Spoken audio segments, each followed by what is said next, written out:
नमस्कार दोस्तों, मैं के मोहन आपका हार्दिक स्वागत करता हूं अपने YouTube channel IAS with Hari Mohan पर। आज हम डिस्कस करने वाले हैं करंट अफेयर 23 तारीख का। जितने भी कल की घटनाएं हैं आपके पेपर से संबंधित, कौन सी नई स्कीम्स आई, कौन सी पॉलिसीज आई, उन सभी से रिलेटेड आपस में कौन से देशों के आपस में संबंध बिगड़े सुधरे, इन सभी से रिलेट हम इस टॉपिक को कवर करेंगे।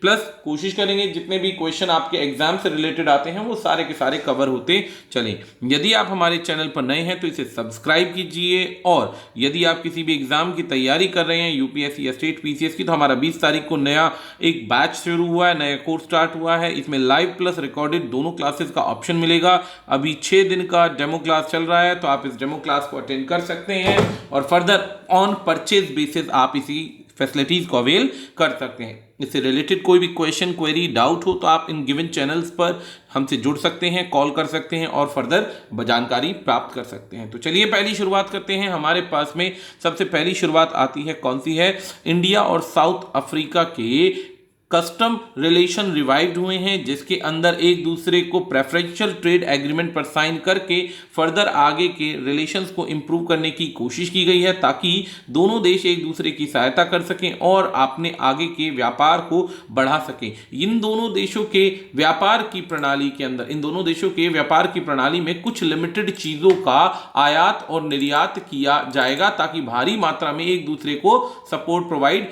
की जा सके। इसके अंदर सबसे पहली चीज क्या फोकस करनी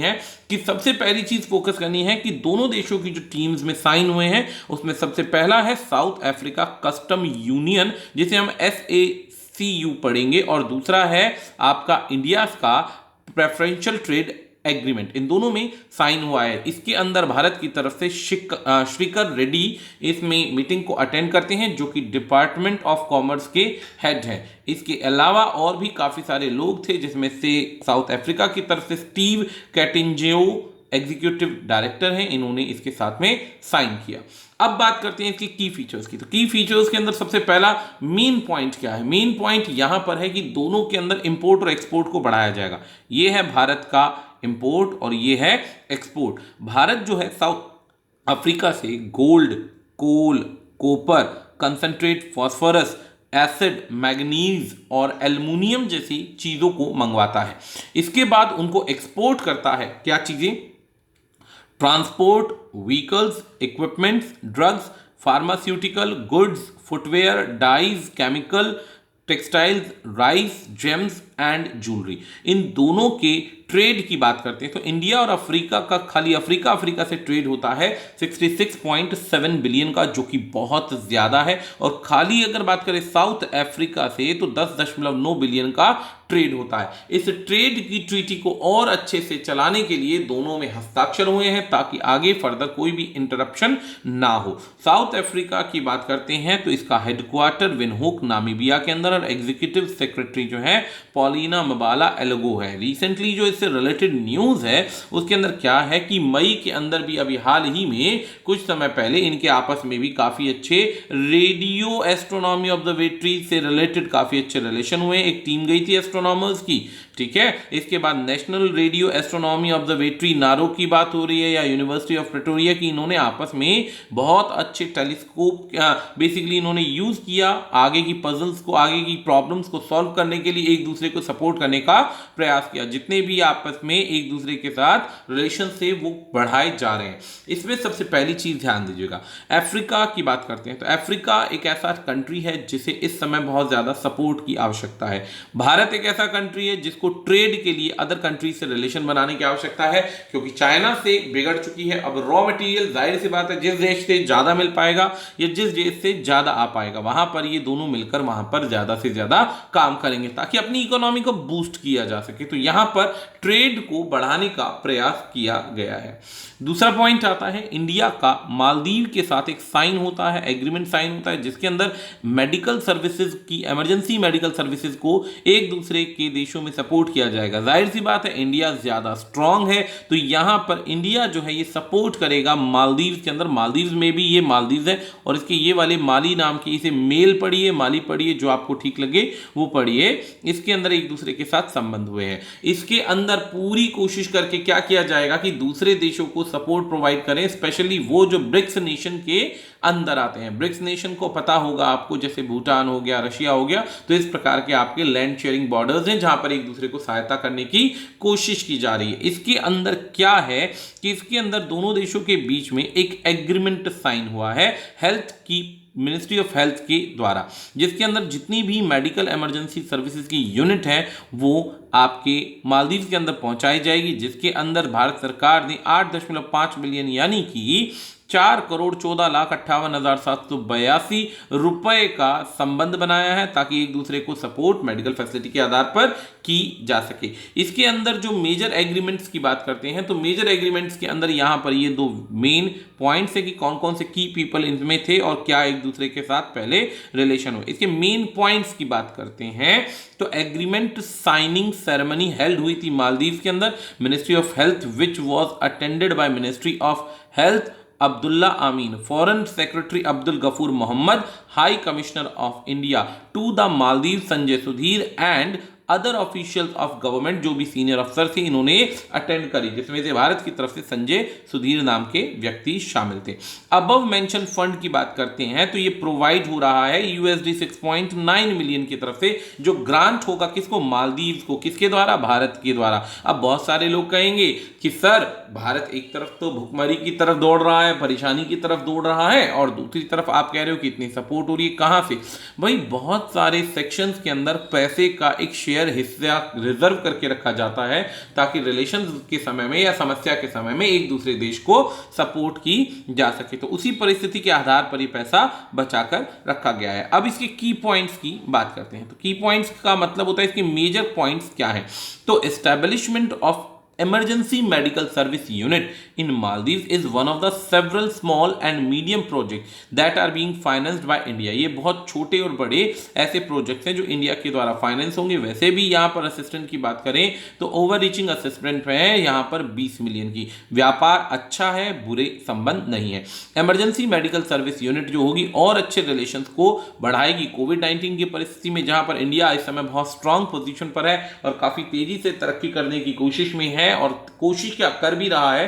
तो उस परिस्थिति में मालदीव को इस प्रकार की सपोर्ट देकर अपने साथ मिलाना बहुत ज्यादा जरूरी है, क्योंकि चाइना के संबंध में जिस दिन ये छोटे बाकी बचे हुए देश आ गए तो जाहिर सी बात है इंडिया की सिचुएशन एक तरीके से ऐसी हो जाएगी कि बिन पानी के जैसे पक्षी तड़पड़ाते हैं वैसे, क्योंकि चाइना पूरी तरफ से इंडिया को घेर चुका है ऑलरेडी।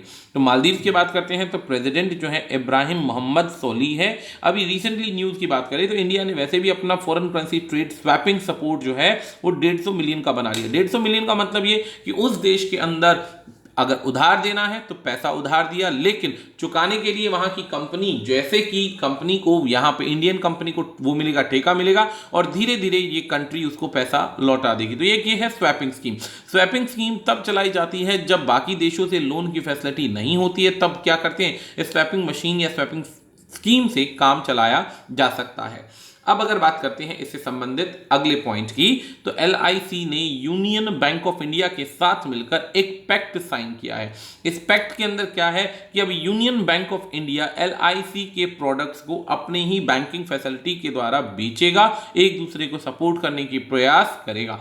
हालांकि अगर बात करते हैं यूनियन बैंक जिसका पहले ही अमालगमेशन यानी जोड़ हो चुका है कोऑपरेशन बैंक और आंध्रा बैंक के साथ में, लेकिन अब ये फिर से LIC बैंक के साथ भी उसकी पॉलिसी को शेयर करेगा, जिसके अंदर अपने LIC के प्रोडक्ट्स को वो अपनी बैंकिंग फैसिलिटी के आधार पर आगे सर्व करेगा, जैसे कि इंश्योरेंस, पेंशन प्लान हो गए, प्लान के बाद चिल्ड्रन हो गए, चिल्ड्रन से अलावा यूलिप हो गया, और भी जो स्कीम्स हैं वो सारी की सारी यूनियन बैंक के द्वारा प्रोवाइड की जाएंगी।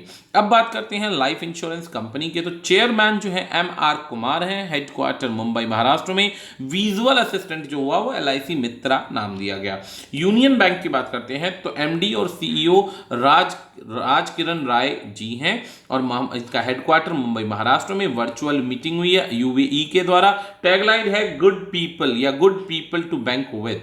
ठीक है। रिलेटेड अगर इंफॉर्मेशन की बात करें तो हालांकि बहुत सारे बैंक्स ने अभी कहीं ना कहीं किसी ना किसी सेक्शन के साथ अमालगमेशन किया है, जैसे करूर बैंक ने भी अभी फैसिलिटीज को ज्वाइन किया है। तो सेम ऐसे ही 26 मई 2020 को वीएल टेक्नोलॉजी बेस्ड एक कंपनी है जो महाराष्ट्र के अंदर है, इन्होंने भी कॉर्पोरेट एजेंसी के अंदर रजिस्ट्रेशन कोड CA0249 के आधार पर लाइफ इंश्योरेंस कंपनी के साथ में अपने संबंध स्थापित किए हैं, ताकि फर्दर वो भी अपने बैंकिंग फैसिलिटी के अंदर और ज्यादा नई चीजों को प्रोवाइड करके उनको सेल के अंदर ला सके।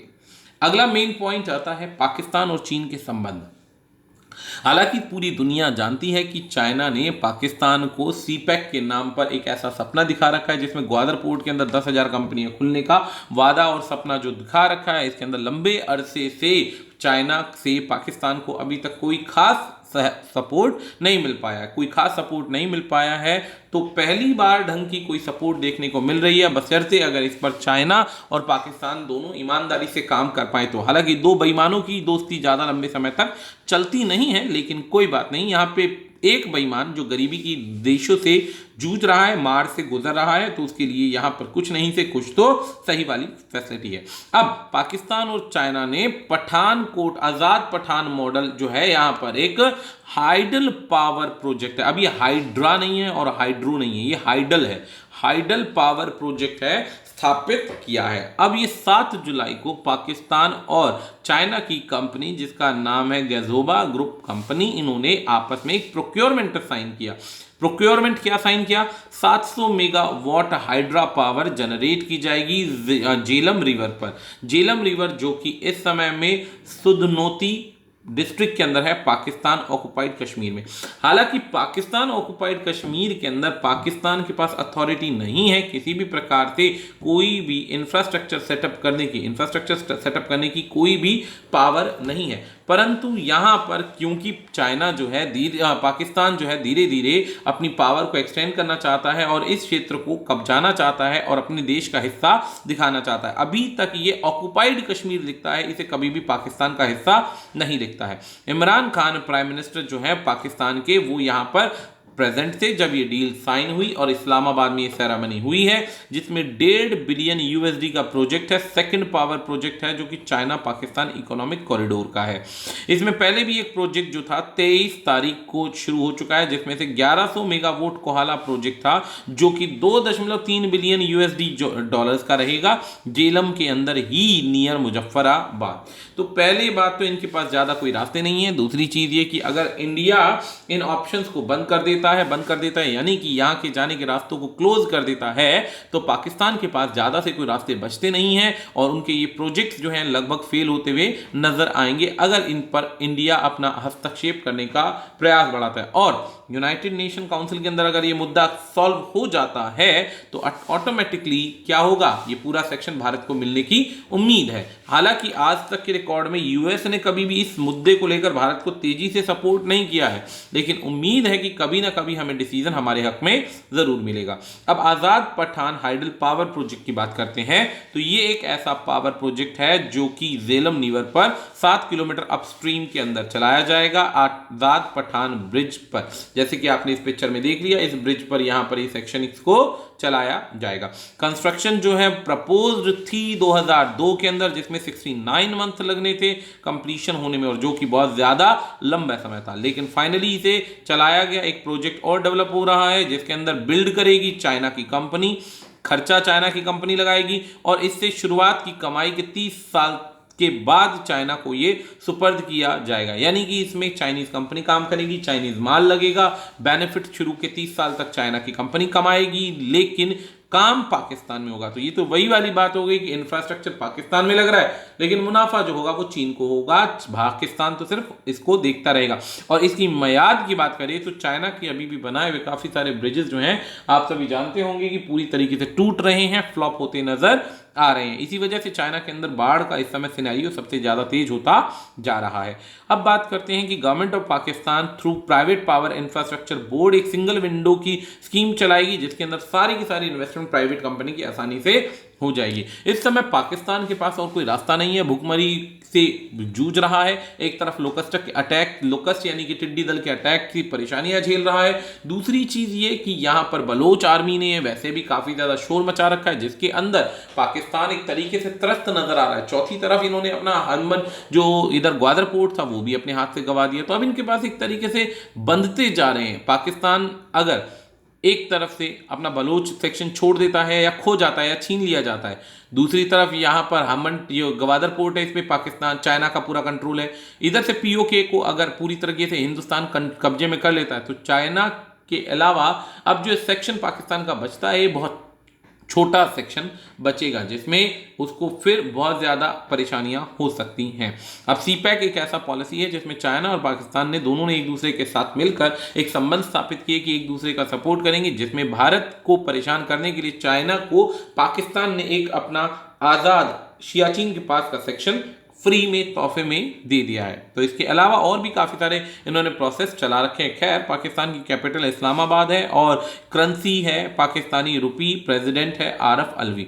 अब एक बात और भी है कि काफ़ी लंबे अरसे तक आज़ादी के बाद ये किसी को फैक्ट नहीं पता होगा कि आज़ादी के लंबे अरसे तक पाकिस्तान के अंदर भारत के भेजे हुए नोट चले थे। लगभग 5 साल तक उन पर सिर्फ एक मोहर लगा दी जाती थी पाकिस्तान के रुपए की मोहर लगा दी जाती थी, जबकि उस पर RBI ही लिखा रहता था और भारत के नोटों पर वही छपाई होती थी जो भारत के अंदर चल रही है, पाकिस्तान के अंदर भी वही चलते थे। तो एक लंबे अरसे तक वही चले क्योंकि पाकिस्तान की आर्मी के पास इतना पोटेंशियल नहीं था।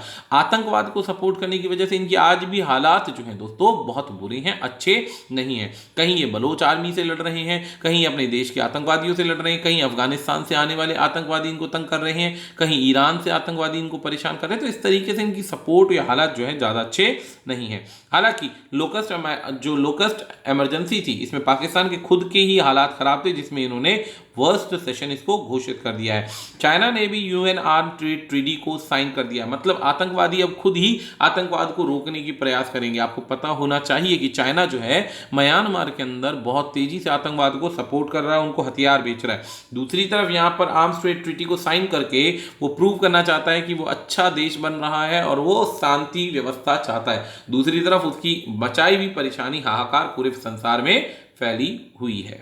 अगला पॉइंट आता है, वर्ल्ड की इस कंपनी ने ITUC ग्लोबल राइट इंडेक्स ने भारत के अंदर काम करने वाले नागरिकों की परिस्थिति 10 वर्स्ट कंट्रीज में से एक सेक्शन में घोषित कर दी है कि संसार के 10 देशों में से सबसे बुरी परिस्थितियों के अंदर भारत भी एक है। कोविड-19 की परिस्थिति हुई, माइग्रेंट वर्कर्स को अपने राज्य में जाना पड़ा, पुलिस वालों ने उन्हें पीटा, काफी अत्याचार हुए, नौकरियों की तनख्वाहें नहीं मिली है, भुखमरी से लोग मर रहे हैं, डेथ टोल जो है तेजी से बढ़ता जा रहा है और बहुत सारे रोजगार के आगे कोई रास्ते दिखाई नहीं दे रहे। तो जब रोजगार के रास्ते दिखाई नहीं दे रहे, सुधार के काम नहीं दिखाई दे रहे, सरकार जो है पैसे पहुंचाने के बाद भी एक तरीके से फेलियर का शिकार होती जा रही है, सरकार भी आगे इन चीजों को प्रूव नहीं कर रही। तो इन्होंने इस एमिड की परिस्थिति में नोट किया जिसके अंदर 144 देशों को वर्कर्स के राइट्स के आधार पर नोट किया गया कि कहां पर वर्कर्स की वैल्यू है। तो यहां पर नो राइट्स ऑफ गारंटी या नो गारंटी ऑफ राइट्स की बात की गई,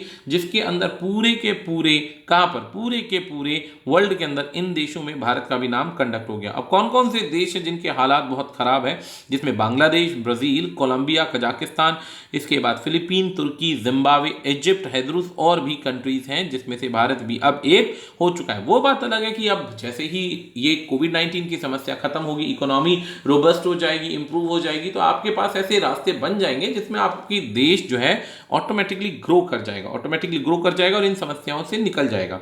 इन समस्याओं से जब निकल जाएगा तो जाहिर सी बात है ना कि इंडिया को कोई प्रॉब्लम फेस करनी नहीं पड़ेगी, प्रॉब्लम फेस करनी नहीं पड़ेगी। तो जाहिर सी बात है इंप्रूवमेंट आएगा। लेकिन हाल फिलहाल में तो इसकी रैंकिंग बहुत ज्यादा बुरी हो चुकी है। आपको पता होना चाहिए बहुत सारी राज्य सरकारों ने लगभग जितने भी लेबर लॉज थे सबको कैंसिल कर दिया है, लेबर लॉज को कैंसिल कर दिया है और बेसिक जो लेबर लॉज से खत्म कर दिए, सारे सस्पेंशन कर दिए। इनका एक मेन अभी गोल है इकोनॉमी को उठाना। अब इंडेक्स से रिलेटेड अगर पर्सपेक्टिव की बात करें तो ये मैं आपको बता चुका हूं, जिसके अंदर और भी सेक्शंस की बात करें तो यहाँ पर तमिलनाडु से रिलेटेड यहाँ पर एक पॉइंट है कि 2020 के अंदर अभी हाल ही में पुलिस ने इंडिया में वायलेंस किया, वर्कर्स के खिलाफ पीटा उन्हें बुरी तरीके से। यहाँ पे problems I payment of due wages की, बहुत सारी ये दिक्कतें आई, जिसमें ज़्यादातर जो केसेस आए तमिलनाडु तेलंगाना की वजह से सामने आए और वर्कर्स के अधिकार यहाँ पर छीने गए। कौन कौन सी जगह पे?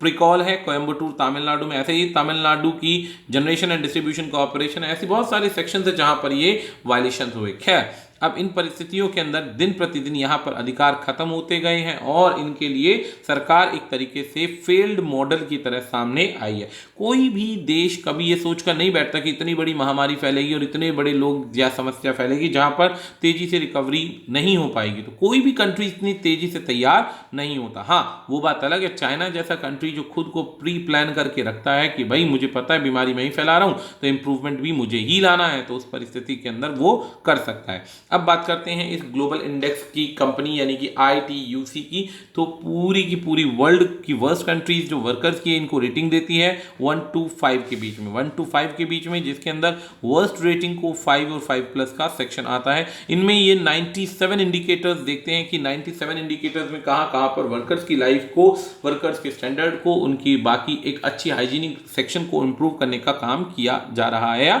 नहीं किया जा रहा। तो अब अगर बात करते हैं इंटरनेशनल ट्रेड यूनियन कन्फेडरेशन की, तो इसके प्रेसिडेंट हैं आयूबा फिलिबस वहाबा, जनरल सेक्रेटरी हैं सहरन लेस्ली ब्रो और हेडक्वार्टर है ब्रुसेल बेल्जियम के अंदर। अब इससे रिलेटेड और भी कुछ इंफॉर्मेशन है वो देखनी चाहिए आपको कि वर्ल्ड इकोनॉमिक फोरम के अनुसार ग्लोबल एनर्जी ट्रांजिशन इंडेक्स के अंदर इंडिया ने मूव किया है, मूव अप टू 2 प्लेसेस, यानी कि 76th प्लेस से 74th प्लेस में आ गया, जिसमें यहाँ पर स्वीडन की बात करें तो स्वीडन 74% पर है और टॉप में 3 में स्विट्जरलैंड है। यानी कई ऐसी पोजीशंस हैं जहाँ पर आपके देश की कंट्री, आपके देश की इकोनॉमी आगे बढ़ रही है, तरक्की कर रही है, और कई सेक्शंस ऐसे हैं जहाँ पर कंटिन्यूसली आपको प्रॉब्लम्स फेस करनी पड़ रही है, लगातार देश की परिस्थितियाँ बिगड़ती जा रही हैं। अगला पॉइंट आता है हमारे पास, नेक्स्ट न्यूज़ आती है SBI के जनरल इंश्योरेंस के अब सीईओ नए सीईओ कौन है?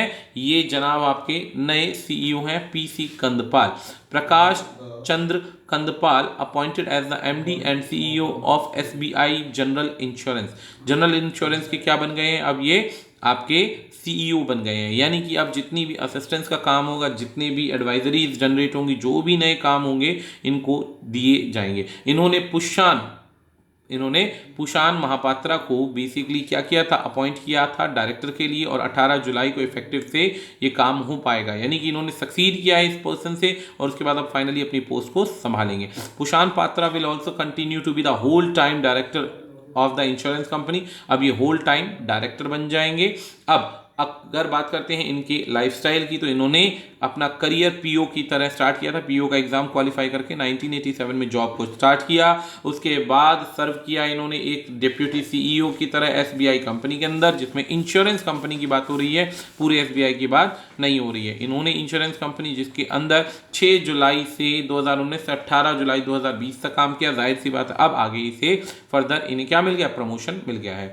अगर बात करते हैं पुशान महापात्रा की, जिनको बेसिकली रिप्लेस किया, तो इन्होंने भी कंपनी को ज्वाइन किया था, जनरल मैनेजर की तरह और चीफ ऑपरेटिंग ऑफिसर्स की तरह, और आगे धीरे धीरे वर्क करेंगे। आगे 1985 से ये काम करते आ रहे हैं। हेडक्वार्टर मुंबई के अंदर महाराष्ट्र में। टैगलाइन है सुरक्षा और भरोसा दोनों।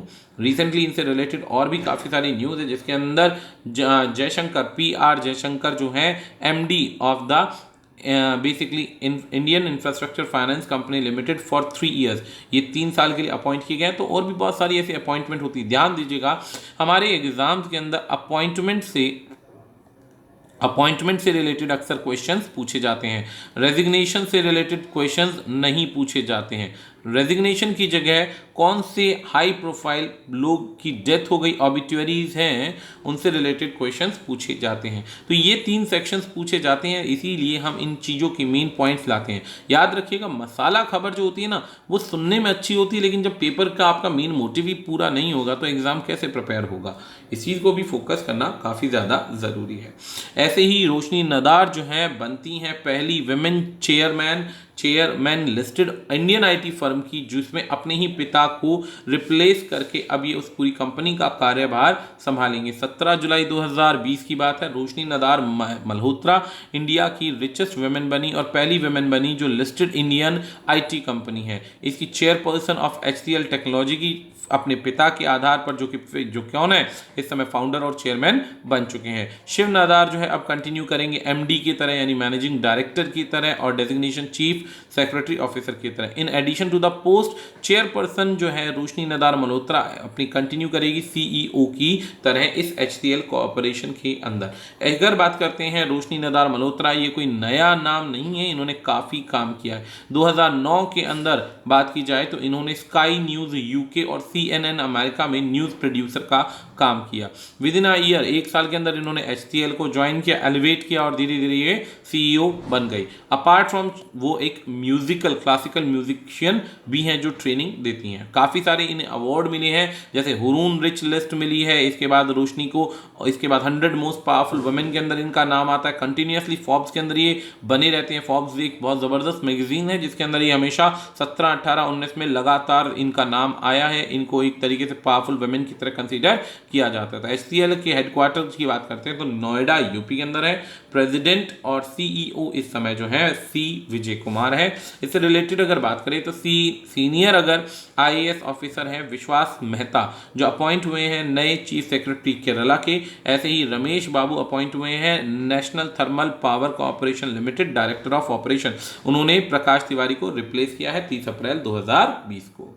इसी प्रकार से नेक्स्ट न्यूज हमारे पास आती है किसकी, Rahul Bajaj to step down as Bajaj finance chairman, Sanjiv Bajaj to succeed. अपने बेटे को, अब बहुत सारी जगह पर ऐसा हो रहा है कि क्या होता है कि अपने बच्चे को आगे चलाना है, अपनी कंपनी को आगे चलाना है, तो ज़्यादातर लोग क्या करते हैं, सीनियर ऑफिसर्स अपने ही बच्चों को पोस्ट प्रोवाइड कर देते हैं और खुद ऑनेस्टली ईमानदारी से इस पोस्ट को रिजाइन कर देते हैं, छोड़ देते हैं, रिजाइन कर देते हैं, छोड़ देते हैं। तो यहाँ पर भी इन्होंने यही किया है। संजीव जो है, ध्यान दीजिएगा, संजीव बजाज जो है इनके बेटे हैं और अपनी मर्जी से इन्होंने अपनी पोस्ट अपने बेटे को दे दी है। Rahul Bajaj will continue to serve as non executive non independent director of the company, यानी कि नॉन एग्जीक्यूटिव और नॉन इंडिपेंडेंट डायरेक्टर की तरह ये काम करेंगे। अब बात करते हैं संजीव बजाज, जो कि उनके बेटे हैं। ये MD और CEO हैं बजाज फिनसर्व लिमिटेड के, जिसमें लोन फैसिलिटीज दी जाती है 2008 से।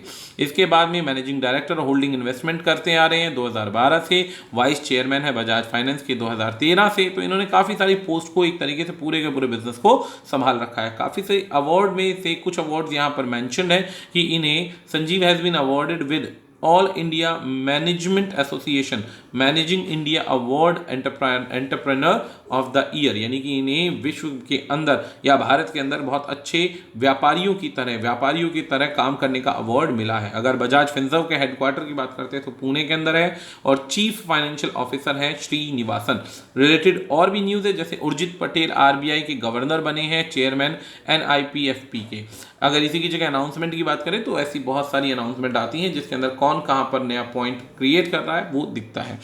फैम पे ने लॉन्च किया है IDFC बैंक के द्वारा, फैम पे IDFC के द्वारा एक नंबरलेस कार्ड पे कर रहा है, जिसके अंदर बच्चों को ये कार्ड प्रोवाइड किया जाएगा। वो आसानी से इस कार्ड को एक्सेस कर सकते हैं, अपने पेरेंट्स के साथ जॉइंट अकाउंट बना लेंगे जिसके अंदर वो अपनी UPI ID के द्वारा कहीं भी उस पैसे को यूज कर सकते हैं। प्लस माता पिता उनके पैसे के इस्तेमाल को चेक कर सकती है, नोट कर सकती है, ध्यान दे सकती है कि कहाँ पर वो पैसा खर्च किया जा रहा है। एक तरीके से बहुत ज़बरदस्त तरीका है जिसके अंदर अकाउंट्स को ओपन किया जा रहा है। मैच्योरिटी होगी तो जाहिर सी बात है इनके अकाउंट सेपरेट कर दिए जाएंगे। अभी फिलहाल माता पिता के सपोर्ट से काम किया जा रहा है। इसके अंदर सारी फैसिलिटी जो है वो बैंक के द्वारा होंगी। पैसा जाहिर सी बात है पेरेंट्स के द्वारा डाला जाएगा, लेकिन बच्चे इसे यूज कर सकते हैं। इसमें कोई कार्ड नहीं होगा, इसके अंदर बच्चों के पास सिर्फ एक UPI ID होगा, UPID, जिसके अंदर वो इस चीज़ की फैसिलिटी को प्राप्त कर सकते हैं। अब ऑनलाइन और ऑफलाइन पेमेंट करना इन बच्चों के लिए बहुत आसान हो जाएगा। कुछ भी खरीदना है, खाना पीना, जो भी किताबों से संबंधित,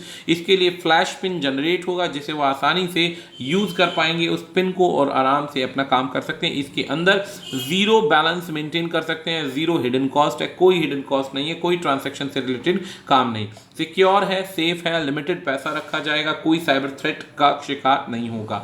इसके अंदर ऑर्डर की बात करें तो केवाईसी ऑनलाइन होगा, बच्चे को जाना नहीं पड़ेगा, फैमिली की तरफ से सपोर्ट मिलेगा, गूगल प्ले और iOS स्टोर पर इसे आप डाउनलोड कर सकते हैं। इसमें सभी प्रकार के कार्ड यानी रुपी कार्ड, वीजा कार्ड को एप्लीकेबल किया जा सकता है। तो फैमपे के हेडक्वार्टर की बात करें तो बेंगलुरु कर्नाटक के अंदर है। फाउंडर इसके कुश तनेजा और संभव जैन है। एनपीसीआई की बात करते हैं तो रजिस्टर्ड ऑफिस मुंबई महाराष्ट्र के अंदर है। नॉन एग्जीक्यूटिव चेयरमैन जो है विश्व मोहन महापात्रा है। एमडी और सीईओ दिलीप एसबे है। रीसेंट न्यूज ऐसे ही करूर व्यास बैंक की है, जिन्होंने अभी ऐसे ही एक साथ में क्या किया है, अपना क्विक कैश मूवमेंट चलाया है, प्रीपेड वैलेट चलाया है, जिसे एनकशु कहा जाएगा। तो ऐसे बहुत सारे बैंक हैं जो कार्डलेस एंट्रीज को अब प्रमोट कर रहे हैं। अगला पॉइंट आता है, इंडिया की HIL कंपनी ने दवाइयां देने का डिसीजन लिया है। मलेरिया की दवाई दी जाएगी साउथ अफ्रीका को। साउथ अफ्रीका को मलेरिया की दवाई दी जाएगी। भारत जो है सबसे बड़ा उत्पादक है मलेरिया की दवाई के अंदर, और इस दवाई की सहायता से इन्होंने अभी काफ़ी ज़्यादा जो साउथ अफ्रीका में मलेरिया के अटैक से प्रॉब्लम्स आ रही हैं, तो उन बीमारियों के लिए इलाज के लिए दवाइयाँ बनाई हैं, जिसमें एक दवाई का नाम है DDT जो 20.60 मेट्रिक टन होगी, जिसका नाम है डाइक्लोरो डाइफेनाइल ट्रिक्लोरोथिन। और ऐसे ही एक WB 75% जिसके अंदर वेटेबल पाउडर कहा जाता है, ये सारा का सारा भेजा जाएगा। कहाँ भेजा जाएगा? मोजाम्बिक के अंदर। मोजाम्बिक कहाँ पर है? साउथ अफ्रीका के अंदर है। साउथ अफ्रीका में ये बीमारी की दवाई भेजी जाएगी ताकि ये उन बीमारियों की छिड़काव से आगे मलेरिया की बीमारी से इजाद पा सकें और अपने देश की ऊपर इंप्रूवमेंट ला सकें। हालांकि HIL कंपनी ने पहले भी इन दवाइयों की सप्लाई की है, जिम्बाब्वे, जाम्बिया और भी कई देशों में इसकी सप्लाई की। इसी कंपनी की दवाइयों के आधार पर ही इसी तरीके का पर्सपेक्टिव बनाया गया है ताकि हाइड्रोक्लोरोक्विन मेडिसिन जो है विदेशों में भेजी जा सके। इसमें 13 देशों के अंदर भारत ने मेडिसिन भेजी और उस मेडिसिन का इफेक्ट ये देखने को मिला कि भारत की तरह बाकी देश भी इस बीमारी के अंदर डेली अपने अपडेट्स घोषित कर रहे हैं और इंप्रूवमेंट दर्शा रहे हैं। अगर बात करते हैं HIL कंपनी की, तो HIL कंपनी की 1954 के अंदर 1954 में इसकी शुरुआत हुई थी। ये गवर्नमेंट बॉडी है जो कि आराम से इस प्रोग्राम को रन करती है और 20 स्टेट के अंदर लगभग अपने प्रोडक्ट्स को सप्लाई करती है। पूरे के पूरे 20 स्टेट्स हैं जो कि राज्य के अंदर हैं। इसके चेयरमैन जो है DP मोहंती हैं। हेडक्वार्टर नई दिल्ली में है। साउथ अफ्रीका की बात करते हैं तो साउथ अफ्रीका की कैपिटल केप टाउन, प्रिटोरिया, ब्लमफोंटेन है। करेंसी इनकी साउथ अफ्रीकन है। प्रेसिडेंशियल महामेला सिरिल रामाफोसे है। अगली न्यूज आती है एक ऐसी गर्ल की जिसने बहुत छोटी उम्र के अंदर क्या अवार्ड हासिल किया है। एक ऐसा अवार्ड जिसके अंदर वो क्या करती हैं, ह्यूमैनिटी के प्राइज जीत रही हैं, जिसके अंदर एनवायरनमेंट एक्टिविस्ट का इन्होंने काम किया है। एनवायरनमेंट एक्टिविस्ट का मतलब होता है एनवायरनमेंट को बचाने के लिए किस प्रकार से इन्होंने अपने आप को उठाया। इसको पूरी न्यूज को थोड़ा सा रीड करना है, इनके नाम को ध्यान देना है, नाम के साथ साथ कब लॉन्च हुआ, इनका जन्म कहाँ का है, कितना पैसा खर्च हुआ, इन 3 पॉइंट को याद रखना। इनसे संबंधित सवाल आएंगे और कौन सा इन्हें अवार्ड मिला वो याद रखिएगा। तो अब पढ़ते हैं इधर क्या है। एनवायरमेंटल एक्टिविस्ट ग्रेटा थनबर्ग पहला प्राइज जीतती हैं। कहाँ से? गुलबेन, ये ध्यान दीजिएगा, गुलबेन प्राइज जीतती हैं ह्यूमैनिटी के लिए।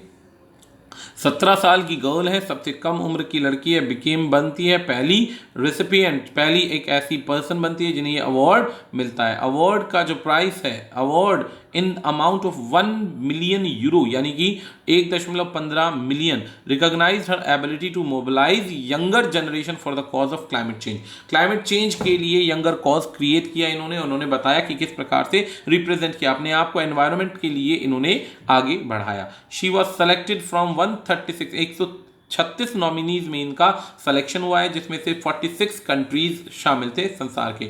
79 ऑर्गेनाइजेशन थी, 57 पर्सनालिटी थी। इन सब ने मिलकर यहाँ पर एक अमाउंट घोषित किया। इस अमाउंट के अंदर इन्होंने उसको रिप्रेजेंट किया कि इकोलॉजिकल क्राइसिस और क्लाइमेट क्राइसिस के अंदर कैसे रिप्रेजेंट करें, कैसे अफेक्टेड एरियाज के अंदर सपोर्ट प्रोवाइड करें ताकि जो भी अफेक्टेड लोग हैं कोविड-19 के वो कैसे उसको डील करें। इसके फ्यूचर प्लानिंग्स की भी यहाँ पर बात की गई। एक छोटी सी उम्र में इन्होंने बहुत ज़बरदस्त काम करके दिखाया। अब चलिए इस अवार्ड की बात करते हैं। तो लॉन्च हुआ 2020 के अंदर। एनुअल अवार्ड एम होता है रिकॉग्नाइज करना उन लोगों को जो किसी भी प्रकार के संसार के अंदर कंट्रीब्यूट करते हैं, किस चीज़ को लेकर, क्लाइमेट से संबंधित किसी भी चीज़ को लेकर नई चीज़ें लाते हैं, इनोवेशन लाते हैं, इम्पैक्ट्स को दर्शाते हैं। इसके चेयरपर्सन की बात करते हैं, चेयर ऑफ द क्या है? Chair of the prize jury 2020 है जॉर्ज सेम्फिगो।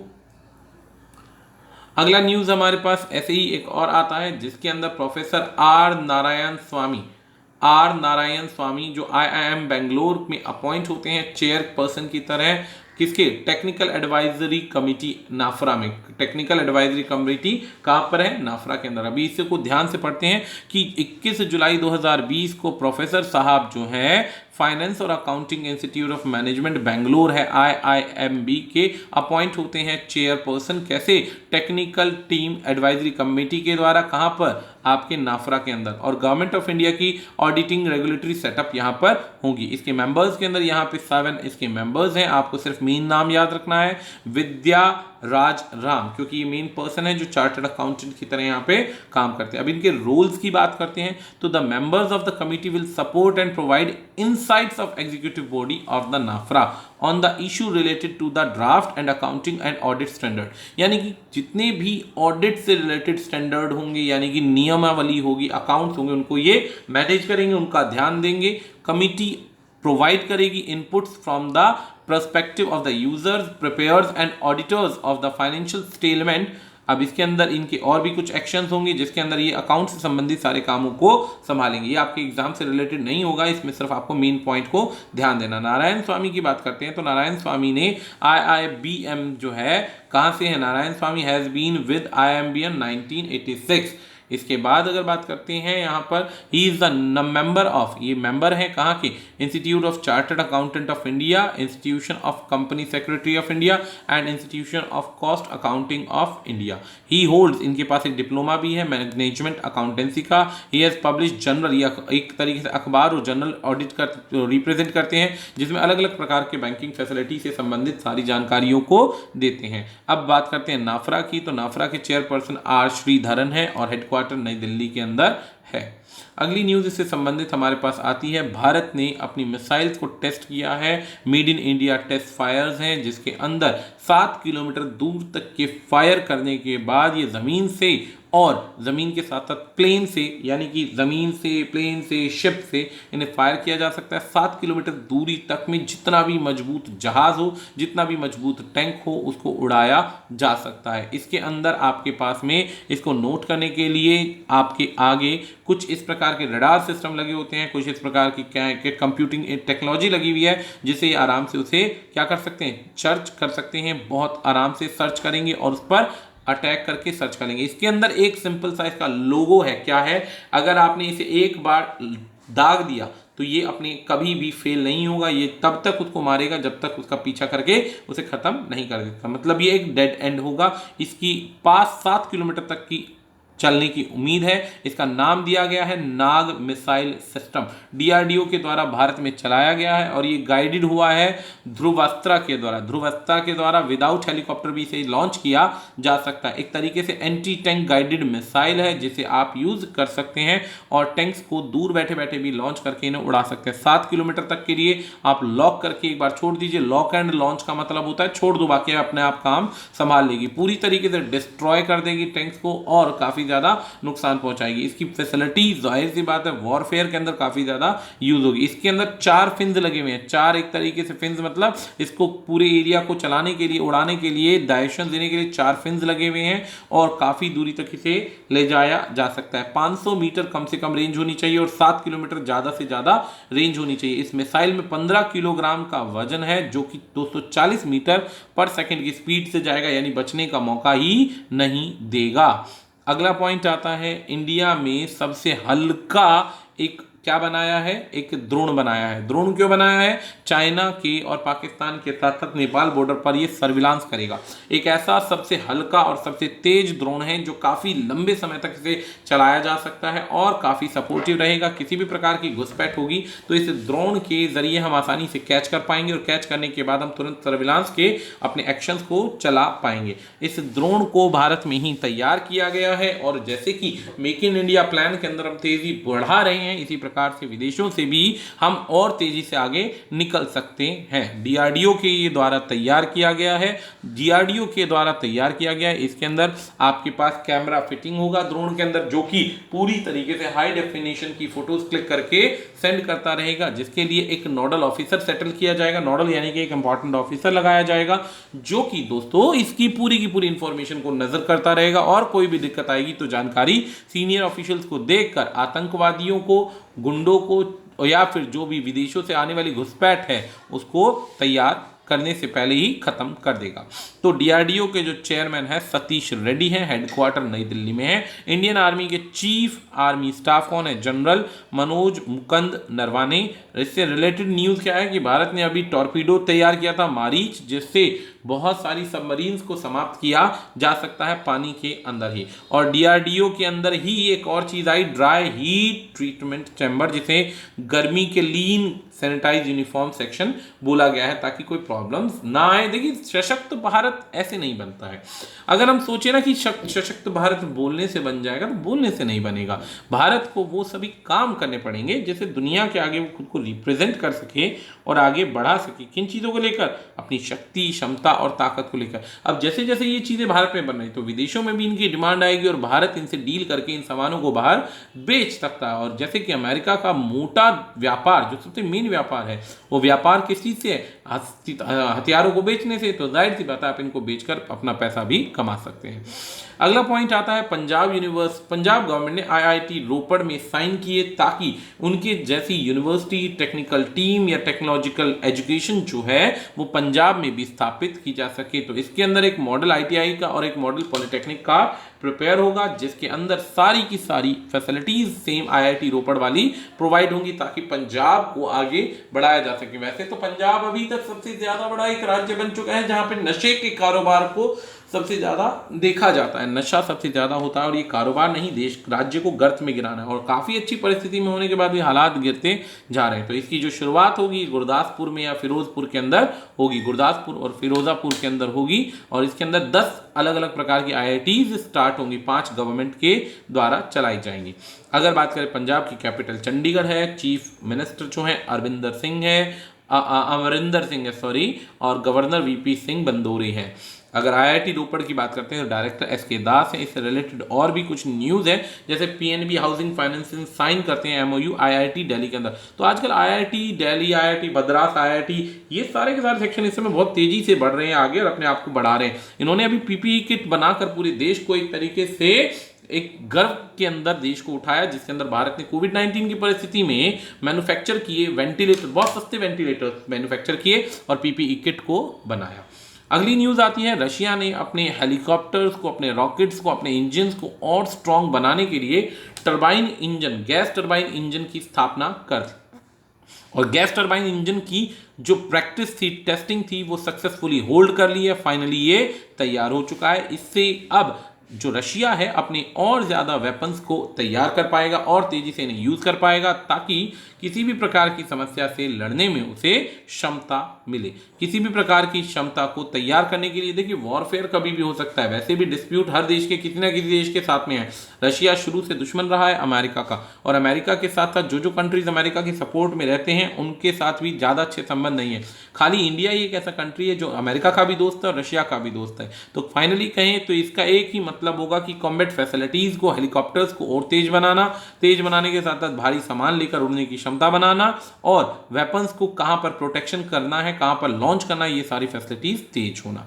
हेडक्वार्टर मॉस्को रशिया के अंदर है। सीईओ चेयरमैन जो है यहाँ पे कौन है? ग्रिगोरेव एंड्रे हैं। और इसके अगर रशियन हेलीकॉप्टर की बात करते हैं तो हेडक्वार्टर मॉस्को रशिया के अंदर ही है, और इसके जो जनरल है एंड्रे बॉगिन की हैं। ऐसे ही अगली न्यूज़ पर पहुंचते हैं। अरविंद केजरीवाल ने घर घर अनाज पहुंचाने की स्कीम लागू की है, ताकि लोग ज़्यादा से ज़्यादा मार्केटों में, बाज़ारों में कोविड-19 की परिस्थिति में ना निकले। ये जो स्कीम है ये मुख्यमंत्री घर घर योजना के अंदर है, और ये स्कीम चलाई जाएगी, एक स्कीम जो ऑलरेडी चल रही है, one nation one ration card scheme, जिसके अंदर सभी घरों में ज़रूरत का, आवश्यकता का सामान जो है पहुंचाया जाएगा। इनकी पैकिंग प्रॉपर हाइजीनिक तरीके से चलाई जाएगी, और ये 6 से 7 महीने तक की स्कीम होगी जिसके अंदर हर फैसिलिटी को घर पर पहुंचाया जाएगा। इसके अंदर हर वो खाद्य पदार्थ होगा जो कि जीवन जीने के लिए, खाद्य के लिए आवश्यक है। इसके अंदर रेजिडेंट्स जितने भी हैं जिन्होंने पब्लिक डिस्ट्रीब्यूशन सिस्टम के अंदर अपने आप को एनरोल करा रखा है, अपना नाम कर रखा है, या जो अभी भी करंटली इस फैसिलिटी को अवेल कर रहे हैं, तो उनको आगे से घर बैठे बैठे ये सुविधा मिलेगी। इस सुविधा के अंदर लाखों लोगों को इस फैसिलिटी का फायदा मिलेगा और नेशनल सिक्योरिटी एक्ट 2013 के अंदर सभी इसका बेनिफिट प्राप्त कर सकते हैं। अब one nation one ration card होता क्या है? One nation one ration card का मतलब the centre's one nation one ration card plan enable national food security act ration card holder to buy subsidised food from any electronic point of sale, enable fair price shop of their choice anywhere in the country. पहले क्या होता था कि जैसे ration card अगर हरियाणा का है तो हरियाणा से ही आपको सामान मिलेगा, बाकी कहीं नहीं। लेकिन अब इस फैसिलिटी के अंदर क्या है कि आप कहीं से भी, देश के किसी हिस्से से भी इसे अवेल कर सकते हैं।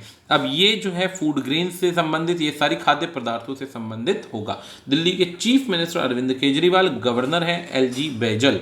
इससे रिलेटेड और भी बहुत सारी न्यूज़ है, जैसे कि मध्य प्रदेश ने स्ट्रीट वेंडर्स के लिए रजिस्ट्रेशन पोर्टल बनाया है और इसी प्रकार से अभी स्ट्रीट वेंडर्स के लिए लोन फैसिलिटीज का भी शुरू किया गया है। हिमाचल प्रदेश में भी ऐसे ही पंचवटी योजना को चलाया गया है। अब ऐसे ही अगली न्यूज आती है हमारे पास। आंध्र प्रदेश साइन करता है अमूल के साथ में मेमोरेंडम ऑफ अंडरस्टैंडिंग, जिसके अंदर सेल्फ हेल्प ग्रुप्स और बूस्ट करेंगे, क्या करेंगे, विमेन सेल्फ हेल्प ग्रुप, और बूस्ट करेंगे मिल्क कोऑपरेटिव को, ताकि यहाँ की बेसिक नीड जो मिल्क की है तो समय पर पूरी की जा सके, इस स्कीम के अंदर क्या है देखते हैं। Government of Andhra Pradesh sign करती है अमूल का मतलब होता है आनंद मिल्क यूनियन लिमिटेड। इनके साथ में एक एम्पावर करना है महिलाओं को, सेल्फ हेल्प ग्रुप की महिलाओं को एम्पावर करना है ताकि और तेजी से काम को एनकरेज किया जा सके सरकारी क्षेत्रों के अंदर। इसके अंदर साइन करने के लिए पूनम मलकोंदिया जो स्पेशल चीफ सेक्रेटरी एग्रीकल्चर हैं, हस्बेंड्री और डायरी प्रोडक्ट के, इन्होंने, और राजन जो कि अमूल के इस समय चेन्नई जोनल के हेड है, इन्होंने यहाँ पर साइन किया है। इसके अंदर और भी बहुत सारे लोग थे जिसमें चीफ मिनिस्टर से लेकर बहुत सारे लोग प्रेजेंट थे।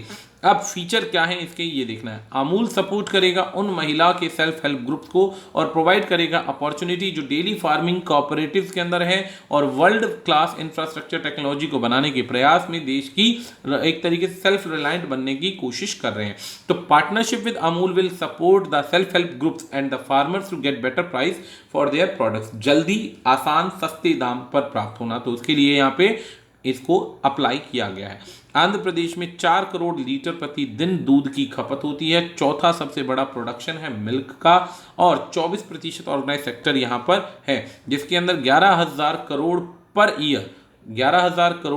ईयर गवर्नमेंट प्रोवाइड करती है, हर साल प्रोवाइड करती है। किसको? 90 lakh women self help groups को जो यहाँ पर काम करते हैं। इसकी बात करते हैं तो सीएम जो यहाँ पर हैं YS जगन मोहन रेड्डी हैं, गवर्नर बिश्वा भूषण हरिचंदन, कैपिटल अमरावती है।